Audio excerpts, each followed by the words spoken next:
অভিনন্দন পত্র তুলে দেওয়া হচ্ছে। এই বিদ্যালয়ে সেই জন্মলগ্ন 1985 সালের ব্যাচ প্রথম বর্ষের ছাত্র শ্রী অর্ধেন্দু রাহার হাতে। আমরা অর্ধেন্দু রাহাকে বলবো আপনার অনুভূতি, আপনার স্কুল এই সম্বন্ধে দু চার কথা আমাদের সামনে বলবেন।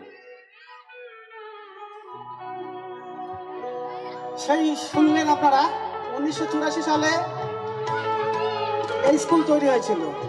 আর এই স্কুল যখন তৈরি হয়েছিল সবার প্রথম এই ক্লাবের যে ঘরটা আছে সেই ঘরটাতেই প্রথম কিন্তু স্কুলটা চালু হয়েছিল।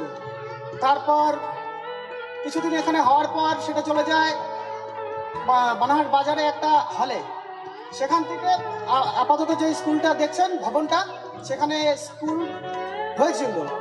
মানে যাই হোক, মানে স্কুলটা তো 38 বছর হয়ে গেল।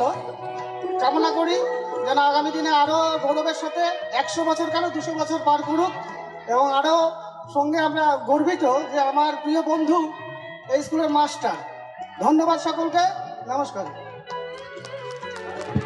ধন্যবাদ শ্রী অর্ধেন্দু রাহাকে।